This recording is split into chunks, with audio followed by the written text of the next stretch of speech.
میرے بھائیوں، آج کے جو حالات ہیں، آج امت جس دور سے گزر رہی ہے، قرآن کا مطالعہ کیجئے، خوب اچھی طریقے سے اس بات کو ذہنوں میں بٹھا لیجئے کہ آزمائش آنا، امتحان ہونا، یہ ہمارے آپ کے لیے کوئی نئی بات نہیں ہے، اور جو اللہ کے جتنا قریب ہوگا اس پر اتنی آزمائش آئے گی، اس کا ویسے ہی امتحان ہوگا۔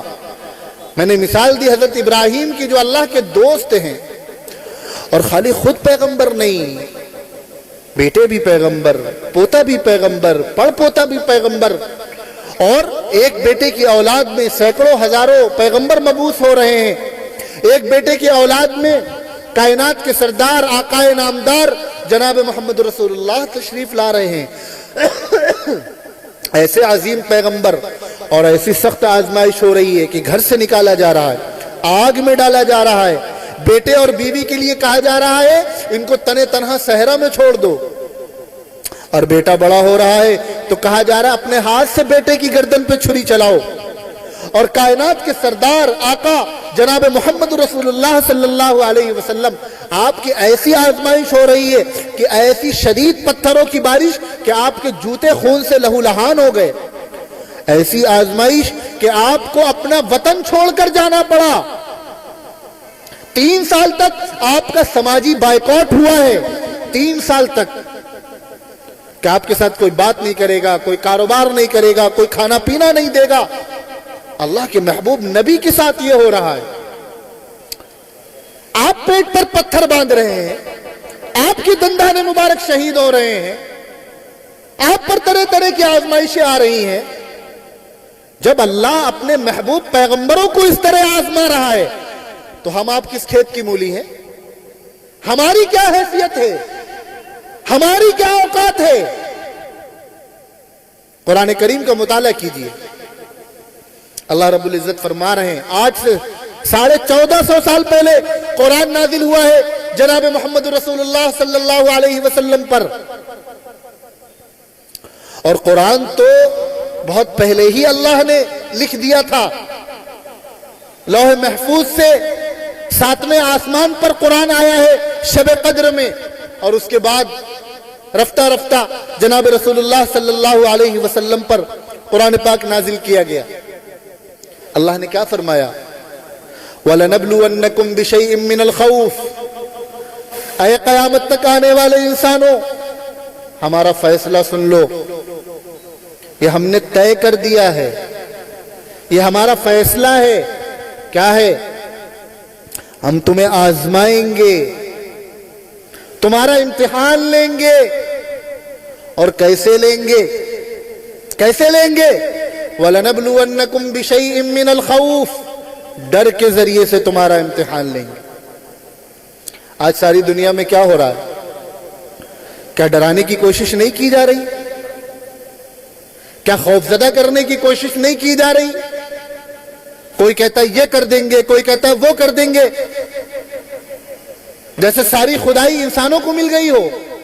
آسان ہے؟ اللہ فرما رہے ہیں ہم تمہیں ڈر کے ذریعے سے آزمائیں گے، خوف کے ذریعے سے آزمائیں گے، تمہارا امتحان لیں گے۔ والجوع، بھوک کے ذریعے سے تمہیں آزمائیں گے، بھوک کے ذریعے سے تمہارا امتحان لیا جائے گا۔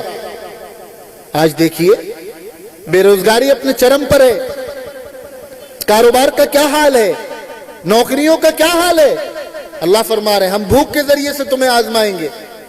وَنَقْصٍ مِّنَ الْأَمْوَالِ، مال میں کمی کر کے آزمائیں گے، کبھی کاروبار میں فائدہ ہوگا تو کبھی بہت زیادہ نقصان ہوگا۔ وَالْأَنفُسِ وَالثَّمَرَاتِ، جانوں میں کمی کر کے آزمائیں گے، منافع میں کمی کر کے آزمائیں گے۔ غرض یہ کہ ہر طرح سے تمہیں آزمایا جائے گا۔ آگے کیا فرمایا؟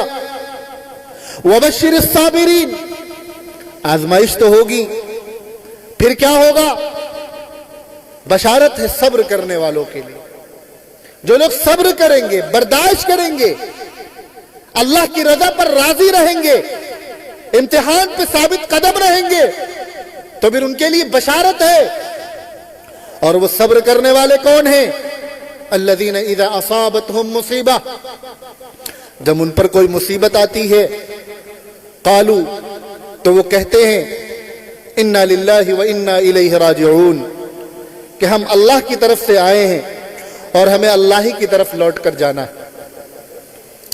آزمائشیں آنی ہیں، امتحان لیا جانا ہے، اور یہ اللہ طے کر چکے ہیں، اور اپنے نبیوں کا امتحان لے کر، اور تمام نبیوں کے نبی آقا نامدار جناب محمد رسول اللہ صلی اللہ علیہ وسلم کا ایسا سخت ترین امتحان لے کر اللہ نے نمونہ بھی دے دیا کہ جب ہم اپنے محبوب نبیوں کا ایسا شدید امتحان لے سکتے ہیں تو پھر سوچو ہم تمہارا کیسا امتحان لیں گے۔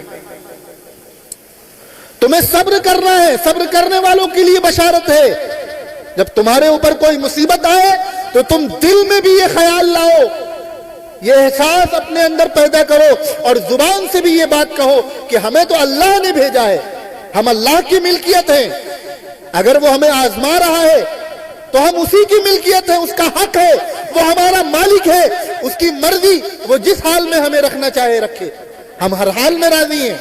وَإِنَّا إِلَيْهِ رَاجِعُونَ، اور کل کو ہمیں اسی کے پاس لوٹ کر جانا ہے، تو ان آزمائشوں سے گھبرا کر پریشان نہیں ہونا، بلکہ یہ احساس اپنے اندر پیدا کرنا ہے، ارے ہمیں تو ایک دن جا کر اس کو منہ دکھانا ہے، تو ہمیں اس کی تیاری کرنی ہے، وہاں اس کے سامنے جواب دے رہا ہے تو ہمیں اس کی تیاری کرنی ہے۔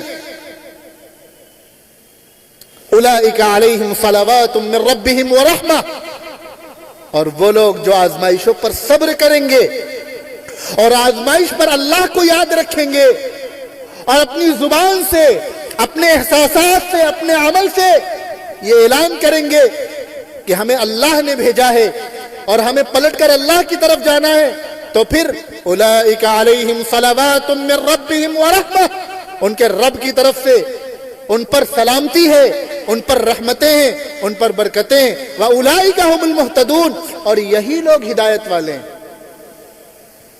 خوب اچھی طریقے سے سمجھ لیجئے، آج جو دنیا کے حالات ہیں، اگر کوئی چیلنجز ہیں، کوئی پریشانیاں ہیں، کوئی آزمائش ہے، تو یہ امت کے لیے کوئی نئی بات نہیں ہے۔